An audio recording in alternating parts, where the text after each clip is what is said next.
beloved Boss Mike Cervera.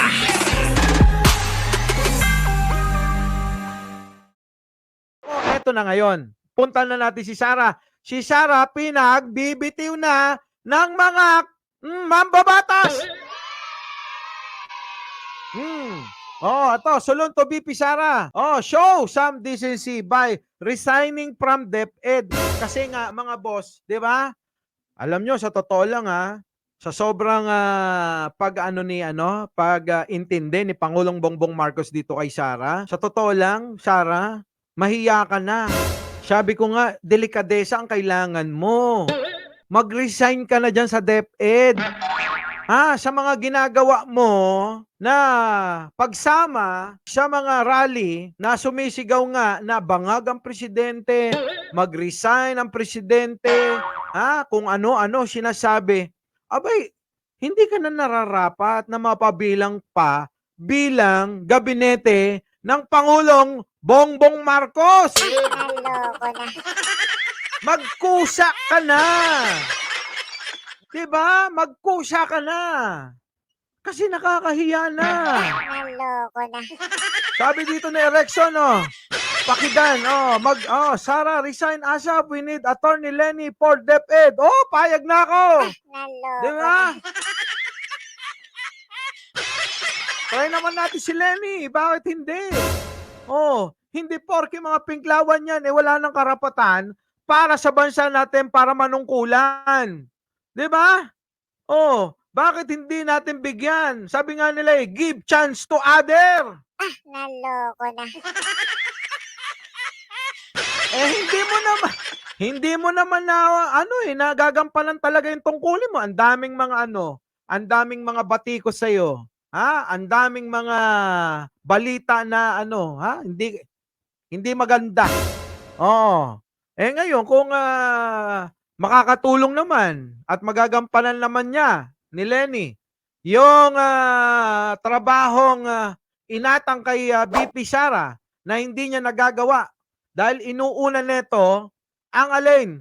Ang pansariling interes. Interes ng kanyang pamilya. Abay, wala. Para saan pa, di ba? Sasampalin kita ng burat. Kaya ko lang, siya gusto, dahil nangako, tatanggalin ang K-12, pero wala. Ayan na nga. So, mga kababayan, tama naman yung mga sulon natin, na eto, sana, magbitiw na para sa ngalan ng delikadesa. Di nga yang bibitaw kasi nga, kapal ng mooks niyan. Walang delikadesa. Ang spoiled brat.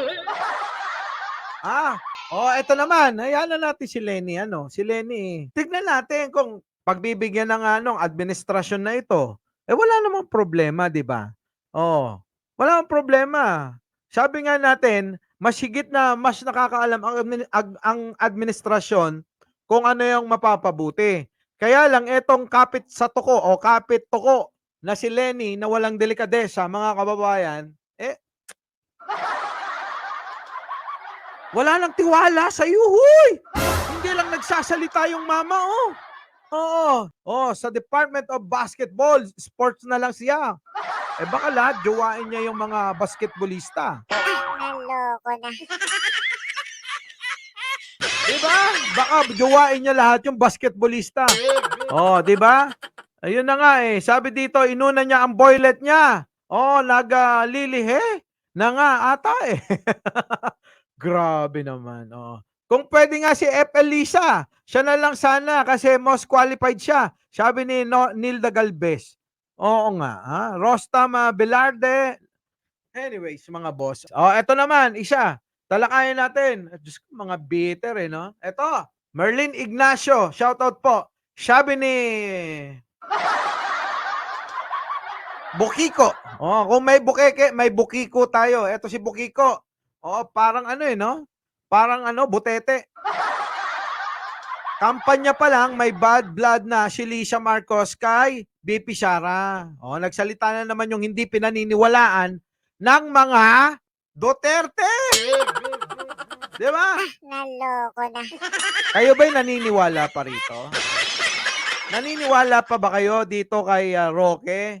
Gayong yung mga kakampi niya mismo, hindi na siya pinaniniwalaan? Naloko na. Huwag nyo raw paniwalaan itong mga sinasabi ni Roque. Naloko na. Sabi ng mga kaalyado niya, nila Panelo, nila Duterte, nila Banatbay at ng mga ibang vlogger niya. Naloko na. Oh. Nagpa-interview siya at sinabi niya ang bad shot sa kanya si VP Sara. Ano ngayon? Ay, ano ngayon? Asawa ng presidente 'yon. Oh. Sa tingin mo, pagka ba magkatabi ang ating presidente at ang kanyang asawa na si First Lady Lisa, hindi nag-uusap 'yan?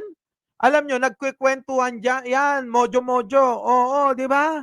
Nagkikwentuhan yan. Joey Yanson. Di ba? Nagkikwentuhan yan, sabihin, ito si Sara, nandun na naman sa rally. Walang delikadesa. Naloko na. So, ibig sabihin ni Harry, Harry Mau, may delikadesa, itong si Sara, parang yun ang sinasabi niya. Naloko na. Sabi dito, sino ka ba? Ikaw, ikaw, sino ka ba? Sino? Naloko na. Ano sabi? Ikaw ay asawa lang. Anong asawa lang? Minamaliit niya yung pagiging asawa ng presidente.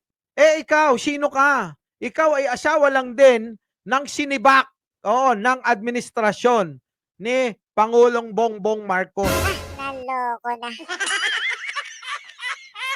Diba? Sino ka ba? Sinibak ka nga, kaya nga galit na galit ka rin. Sinibak yung asawa mo, ikaw hindi ka mabigyan ng posisyon eh. Naloko na. Sabi dito, wala ka namang mandato galing sa taong bayan. Kung bigyan siya ng mandato ng kanyang asawa, ano magagawa mo? Ngangaw-ngaw ka na naman. Diba? Bakit kailangan suyuin ka ng pangalawang pinakamataas na opisyal ng bayan? Bakit? Yung pangalawang opisyal, ano ba mga issue nun? Ang dami, ghost student. Naloko na. 125 million. In 11 days na confidential fund, nawawala. Naloko na. Matakaw sa confidential fund. Mula pa noon, mayor siya ng Davao hanggang sa maging vice-presidente siya. Naloko Ngayon, na. ang tanong, ano issue nyo kay First Lady? Meron ba kayong i-issue? Kung hindi puro fake news na wala namang patunay. Diba? Naloko na. Ayaw nilang makita yung pagmumukha mo. Diba? Mas mataas pa nga ang ibinigay na mandato ng taong bayan sa kanya kung ikukumpara sa, anong sabi mo? Ang kapal ng mukha, So, ibig mo sabihin, kaya pala tinatawag nyo ng president si Sara na, Diyos ko, na hindi makapagsalita. Naloko na. So, mas mataas ang tingin nila kay Sara kaysa kay tignan nyo, lumalabas sa bunganga nila. Mas mataas ang para sa kanila si Sara kaysa kay President Bongbong Marcos. Pambihira. Naloko na. Mas mataas pa nga ang ibinigay na mandato ng taong bayan. Sinong taong bayan? Hoy, sa data 20% lang daw kayo, baka nga ngayon 5% na lang kayo. 'Di ba? Ikukumpara sa presidente, hindi ba ang totoo si VP Sara ang dahilan para ang kanyang esposong si PBBM ay maging presidente? Anong sinasabi mo? Paano magiging kaloko talaga Grabe manlin lang. Hanggang ngayon, pinipilit pa rin nila na sila ang dahilan, ang kakapal ng pagmumukha nyo. Kukunti lang kayo kumpara sa loyalista. Di ba? Pambihira. Pero sila daw ang dahilan kaya naging presidente si Pangulong Bongbong Marcos. Mali. Kaya naging presidente si Digong dahil sa mga Marcos. Ano, PBBM ay maging presidente. Meron ka dapat tanawing ayan na naman, tanaw na utang na loob. Utang na loob ninyo. Ina nyo, ha? Di ba? Anong utang na loob? Grabing kakapal ng... Alam mo, hindi lang makapal ang mukha nito. Pati bilbil sa mukha makapal. Naloko na. Tapos hindi dapat sa'yo manggagaling ang mga maanghang na salita. Wala bang karapatan? Nasa demokrasyang bansa tayo, sabi nyo. Sabi nga ni Robin na kaalyado mo, demokrasya. Naloko na. Demokrasya. Naloko na. Grabe. Alam nyo, minsan lang ako makakita ng may bilbil sa mukha eh. Naloko na. Isinusuka natin yan, ha? Isinusuka natin. Oo, sa panig natin. Isinusuka rin sa panig ng mga Duterte. Naloko na. So ano pa nga naman ba ang credibility nito? Ano pa nga ba ang credibilidad nito? Wala na. Ay nako, kayo nang bahala. Comment nyo na nga kung ano masasabi nyo rito. Ay nako. Oo. Anyway mga boss, hanggang dito na lang. Muli, Mike Cervera po, laging nagpapaalala, mahalin natin ang ating kapwa. Ipagdasal natin lagi ang ating bansa. Magandang umaga, magandang hapon at magandang gabi. Sa mandako ng mundo, naroon kayo. Siyempre, magandang buhay na rin para sa ating lahat. Bago kayo umalis, sa mga hindi pa nakakapag-like, isang pindot lang yan. Ipag-share nyo na rin. At sa mga hindi pa nakaka-subscribe, subscribe na! Our beloved Boss Mike